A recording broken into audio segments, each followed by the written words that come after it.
Swiss bank जो कि popular है ब्लैक मनी को संभाल कर रखने के लिए। कोई भी मनी रिलेटेड गड़बड़ हो या फिर कोई भी स्कैम हो तो उसमें ना हमेशा स्विस बैंक का नाम जोड़ा जाता है। नीरव मोदी, ललित मोदी और विजय माल्या सबके अकाउंट इसमें हैं। वो भारत से जो भी दाब कर पैसे ले गए हैं वो इसी में तो रखे होंगे। हमारी सरकार ने भी कई बार वादे किए हैं कि वो इस धन को भारत लेकर आएंगे। ये सब सोचकर हम बच्चों के दिमाग में ये आता है कि स्विस बैंक ऐसा क्या करती है जिस वजह से जो अमीर लोग हैं अपना सारा ब्लैक मनी इसी में रखते हैं। स्विस बैंक के बारे में जाने उससे पहले हम जानते हैं ब्लैक मनी है क्या। देखो, जिस मनी का ब्यौरा सरकार के पास है वो व्हाइट मनी है, लेकिन जिस मनी का ब्यौरा सरकार के पास नहीं है वो ब्लैक मनी है। अब इस ब्लैक मनी को उड़ाना आसान नहीं है कि तुम बिंदास उड़ा सकते हो, इसको छुपाना पड़ता है। हम तो जानते ही हैं तुम्हारे पास मनी ब्लैक हो या फिर व्हाइट, अगर होंगे तो सीधे बैंकों की जाओगे।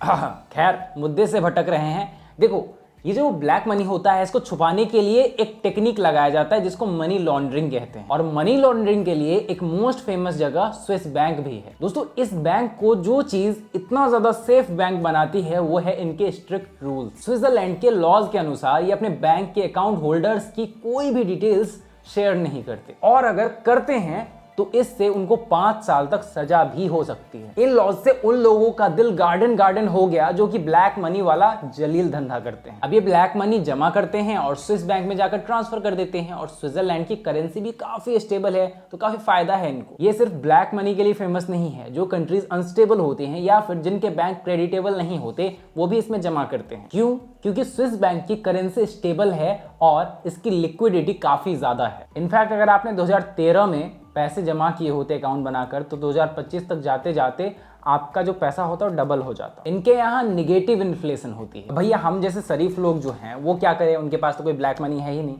मेरे पास एक आइडिया है, जो हमारे पास व्हाइट मनी है ना उसको ब्लैक के घोल में डालकर ब्लैक कलर करके उसको डाल देते हैं स्विस बैंक में। ये टोटका बहुत अच्छा है, 10 साल में एक का डबल हो जाएगा। साले का खोपड़ी तोड़ साले। और ये देश काफी चिल देश है, काफी शांत देश है। वर्ल्ड वॉर 2 जैसे सिचुएशंस में भी ये देश किसी की तरफ से नहीं लड़ा था। मतलब ये सोचता है मैं नहीं लड़ेगा, तुम लोग खुद को मारो पीटो, चड्डी फाड़ दो, खुद की नंगा कर दो, मुझे घंटा फर्क नहीं पड़ता, मैं नहीं लड़ेगा। और ये चीज काफी प्राउड की बात थी एक कंट्री के लिए। और वर्ल्ड वॉर जैसे सिचुएशंस में लोग हिटलर से बचने के लिए इसमें पैसा डाल देते थे। ये चीजें इस बैंक को काफी भरोसे वाली बैंक भी बनाती है, और कहीं ना कहीं इस पर एलिगेशंस भी लगते रहते हैं। यार थोड़े ढीले करो अपने रूल्स यार, मतलब क्या है यार, बच्चे की जान लोगे क्या। यहाँ पर अकाउंट होल्डर्स के जो डिटेल्स हैं तभी साझा किए जाते हैं जब उस पर क्रिमिनल चार्जेस हों और कोर्ट का आदेश हो। यही रीजन है ये ब्लैक मनी रखने के लिए एकदम सेफ जगह है। इससे भी सेफ है इनका नंबर्ड अकाउंट, स्विस बैंक का नंबर्ड अकाउंट। इसी में जो रिच लोग हैं अपना ब्लैक मनी रखते हैं। नंबर्ड अकाउंट खुलवाने के लिए आपको एक बार स्विट्जरलैंड जाना पड़ेगा। इसमें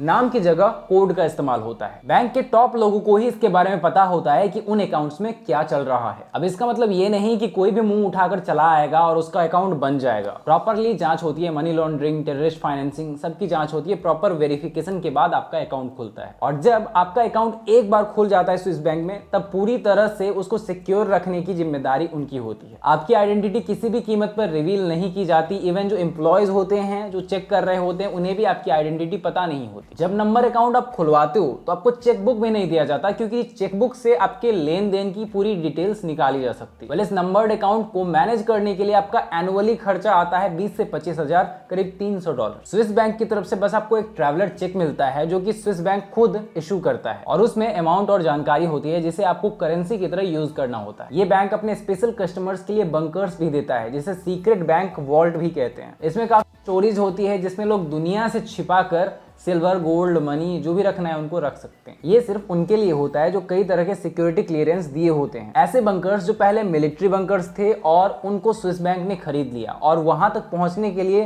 सिर्फ हेलीकॉप्टर से ही जाया जा सकता है। अब क्वेश्चन है कि स्विस बैंक अकाउंट ऑनर से तो कांटेक्ट ही नहीं करता। अगर अकाउंट ऑनर मर जाए तो स्विस बैंक को कैसे पता चलेगा? तो अगर किसी अकाउंट में 10 साल तक कोई गतिविधि नहीं होती है तो उससे कांटेक्ट किया जाता है। और अगर फिर भी कुछ पता नहीं चला और अकाउंट ऑनर ने नॉमिनी के बारे में नहीं बताया हो तो वो अकाउंट क्लोज कर देते हैं और समझ जाते हैं कि ये टपक गया। ये जानने से पहले कि सरकार कालाधन वापस क्यों नहीं लाती, हम ये जानते हैं कि जो ब्लैक मनी वाले होते हैं वो स्विस बैंक में पैसे डालते कैसे हैं। ये लोग बहुत ही चालाकी से अपने पैसे को स्विस बैंक में भेजते हैं, क्योंकि सीधे सीधे अगर इसे भेजेंगे तो इसे ट्रेस किया जा सकता है। अब स्विस बैंक में पैसा जमा करने के लिए इनके पास कई सारे तरीके हैं। जैसे एग्जाम्पल, ये किसी बंदे को हवा या पानी के थ्रू पैसा देकर भेज देते हैं स्विट्जरलैंड। अब उधर एक बंदा होता है, ये बंदा जाकर उसको पैसे देगा, वो क्या करेगा, स्विट्जरलैंड के करेंसी में उस पैसे को कन्वर्ट करेगा और उसके बाद वो उस पैसे को जाकर डाल देता है स्विस बैंक में। वेल, आप जो पैसे इसमें जमा करोगे वो पैसे आपने किस किस तरीके से कमाया है ये आपको बताना पड़ेगा, क्योंकि मनी लॉन्ड्रिंग जैसे बहुत सारे केसेस होते हैं, लोग कहते हैं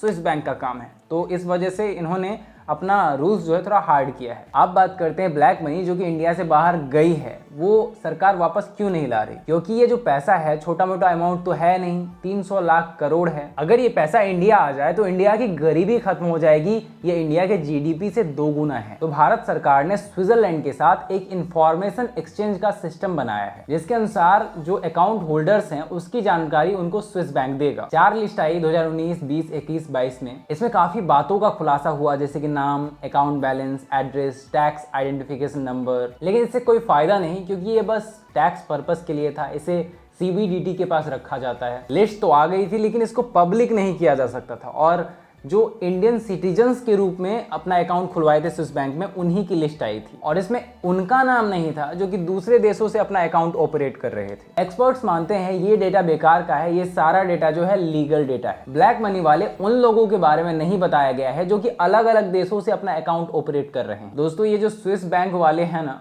काफी शातिर हैं। कहने के लिए इंडियंस के लिस्ट भी आ गए और एक पैसा वापस आया भी नहीं। दोस्तों, आई होप आपको वीडियो पसंद आई है। पसंद आई तो फटाक से एक लाइक कर दें, चैनल को सब्सक्राइब करके बेल आइकन दबा लें ऐसे ही अमेजिंग वीडियोस देखने के लिए, एंड इस वीडियो को ज़्यादा से ज़्यादा शेयर करें, नॉलेज के लिए, ज़्यादा से ज़्यादा नॉलेज हो सके लोगों को। इसलिए thanks for watching guys, love you.